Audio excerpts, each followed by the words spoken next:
What's going on, everybody? Kalipus Tech here, coming back at you with another video. In this video, I'm going to be giving you my first impressions of the Motorola Moto G5G 2023. Now, as always, if you end up wanting to learn more about this phone, be sure to check out the description, where I am linking to several other videos about it, as well as some information about pricing, availability, and some of my favorite smartphone accessories. But with that being said, let's get into it. Now, as the name implies, the Moto G5G 2023 is the successor to last year's Moto G5G 2022, and like the predecessor, it is essentially a more affordable 5G phone for those of you looking for more of a budget option. But before we get too far into the phone itself, let's take a look at what comes in the box. So this is definitely kind of an interesting looking box here. It's a little bit longer than your typical smartphone box, and like every other Motorola phone this year, it does have that eco-friendly packaging, so pretty cool. Inside, there's really not a whole lot here. We got a typical charging cable, and then in here, we got a SIM card removal tool and a quick start guide. So keep in mind, unlike a lot of other Motorola phones this year, the Moto G5G 2023 does not include a wall adapter, so if you don't have one already, you will have to get one yourself. But moving on to the actual device itself, with the Moto G5G 2023, we're getting a 6.5-inch 120Hz IPS LCD display with a 720p resolution, a PPI of 270, and a 20:9 aspect ratio. So in general, definitely not a bad display here, but maybe not the best. My biggest complaint here is that we're only getting a 720p resolution. At this point in 2023, while it's not terrible, especially for more of an entry-level phone, keep in mind this phone factory unlocked at full price is going for around $249. And while I seriously doubt that many people are going to be paying that for it, considering all the carrier deals that are out there, I feel like for a phone like this at this point in 2023, we really should be getting a 1080p display. I feel like that's more or less the bare minimum now. So if you are going to be consuming a lot of content, like maybe watching videos for example, where the image quality is a bit more important, then you might be disappointed here, but at the same time, for more basic activities, or really maybe just occasional use, it will get the job done. And I mean, it doesn't look terrible, the colors look nice for example, and the image isn't really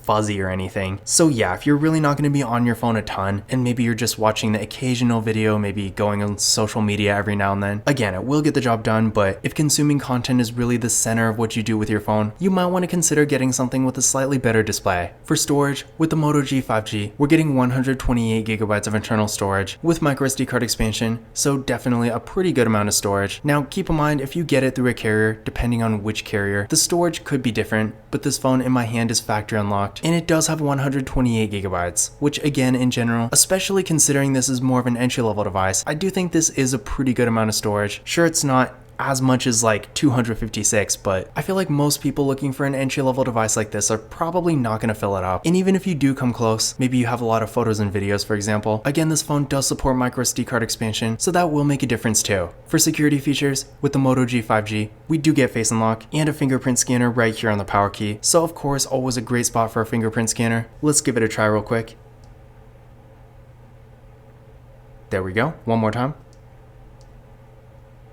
And there we go. So as you can see, real fast and responsive, no issues at all. And again, this phone does have face unlock too, so if you want to use that instead, you always can. Now taking a look at the camera setup here. Up front, we got a nice looking hole punch design for the selfie camera, and this is one thing I really like about Motorola. Despite being a really entry-level phone, this phone still has a really nice, kind of more premium looking design, whereas if you compare it to like a Samsung of the same kind of price, those phones typically have water drop notches instead, and I feel like the hole punch looks a lot better. And even with like the Moto G Play 2023, that phone, despite being pretty much Motorola's lowest end phone, still has this same kind of selfie camera, so definitely great when it comes to the overall design. Now this camera is 8 megapixels, then on the back, we got a dual camera setup with a 48 megapixel main camera and a 2 megapixel macro camera. So unfortunately no ultra wide camera here, but we do at least get a macro camera. And in case you're wondering where the depth sensing camera is, since I want to say most non-flagship phones have one, with this phone it's basically just built into the main camera, so keep in mind, portrait mode still should work perfectly fine. And then for video, this phone has a max recording quality of 1080p in both the rear and front cameras, so no 4K here, but considering this is more of an entry-level device, I'm really not that surprised. So overall, we do have a pretty decent camera setup here. Again, I am kind of disappointed there's no ultra-wide camera, but not every entry-level phone has one, so it's not really that big a deal. But with a 48 megapixel main camera, although I haven't personally used this camera yet, considering this is a first impressions video, I am expecting the photo quality here to be pretty good. So if you're taking pictures features for normal everyday use, maybe for something like social media for example, I do think the camera we're getting here will get the job done. Now for the RAM and processor, with the Moto G5G, we're getting 4GB of RAM with the Qualcomm Snapdragon 480 Plus 5G processor. Now in general, in my limited experience so far, I have found the performance on this phone to be pretty good. On one hand, it's definitely not the fastest phone out there, especially by today's standards, but for typical everyday use for stuff like browsing the web, using social media, watching YouTube videos, and maybe playing some casual games like Candy Crush type things, it will definitely get the job done. Just keep in mind if you're coming from maybe an older but higher end device like a older flagship phone like a Samsung Galaxy S10 for example, the performance you get with this phone is not going to be nearly as good. But if you're coming from maybe another mid-range phone or a lower end device, I really doubt you're going to be disappointed, especially if you're doing more basic activities anyway. So the point is, for everyday use, it will get the job done. But if you're more of a power user, if you're going to be on your phone a bit more, especially doing more demanding activities, then you might want to spend a bit more and get something higher end. Now I ran a benchmark test on this phone using Geekbench 6, and here are the results I got. So what I recommend doing is running this test on your current phone, and then comparing your results to these, and that's going to give you a better idea of whether or not this phone will be a performance upgrade for you. But in general, I will say from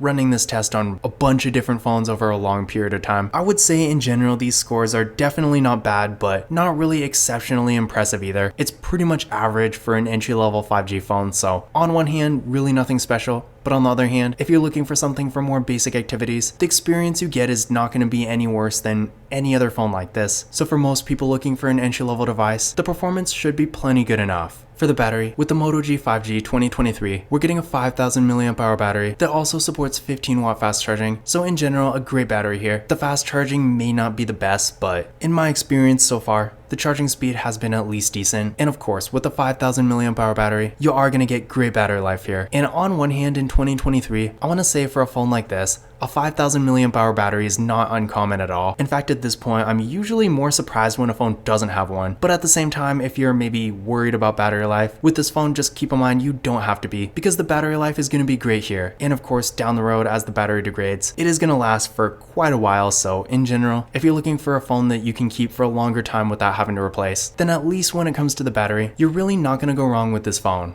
Now for the software, the Moto G5G 2023, as you might expect, does have Android 13, but keep in mind when it comes to software support, with Motorola it's kind of unpredictable. On one hand, it's probably going to get Android 14 at some point after it comes out at least. But if you compare it to something like Samsung or Google, the software support is not going to be nearly as good because, although to be fair, Motorola has been getting better over the last couple years, it's still not great. So on one hand, with like a Samsung, you're going to get at least 4 years of software support, whereas with the Moto G5G 2023 and pretty much every other Motorola phone like this, you might get one major update, but probably not anything after that. So if you're planning on keeping your phone for like 3 or 4 years, then you might want to consider getting something else. But if you're not that concerned about the software, or maybe you just like to get a new phone every year for example, then in that case, you will most likely be perfectly fine with this phone. And when it comes to other features, keep in mind unfortunately, the Moto G5G 2023 does not have NFC for whatever reason. And this is really disappointing to me. I mean, at this point in 2023, besides Moto G phones, I feel like pretty much every other 5G phone does have NFC. So this is definitely a drawback. I don't know why Motorola is so bad at implementing this feature. Pretty much the only Moto G phone that has NFC is the Moto G Stylus 5G. Whereas with Samsung and Google and OnePlus and again pretty much every other manufacturer that makes 5G phones, at this point in 2023, NFC is really an expectation. So if the feature is important to you, if you do want to use tap and pay, then you are going to want to skip this phone. But I know not everyone cares about tap and pay, so if that is you, if that's really not a big deal, then you will probably be fine with this. Now taking a look at the overall design, I do think this phone looks really nice for what it is. The bottom bezel, as you can see, is a little bit thicker, but still not too bad. And everything looks decently sleek and modern. It has kind of this boxy side, but I feel like at this point that's pretty common for any phone. And we also got more of a matte finish that really doesn't show fingerprints, so I definitely do appreciate this. And overall, despite the phone being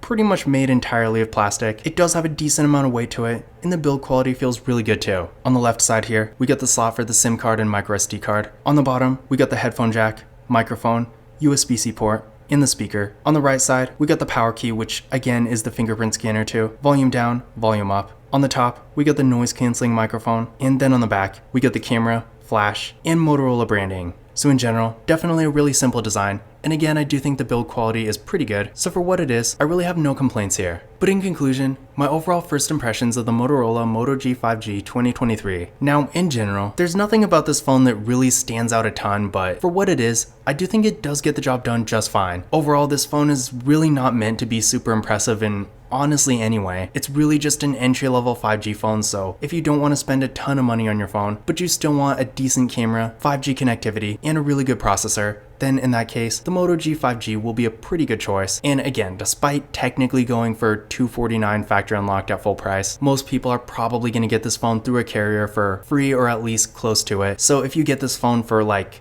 under $100, then I do think it will be a great deal. Now once again, if you want to learn more about this phone, definitely check out the description, where I am linking to several other videos about it, as well as some information about pricing, availability, and some of my favorite smartphone accessories. But that's it for this video. If you enjoyed it and found it useful, be sure to give it a thumbs up and hit that subscribe button. Don't forget to follow Kalipis Tech on Twitter and Instagram. And as always, I will see you in the next video.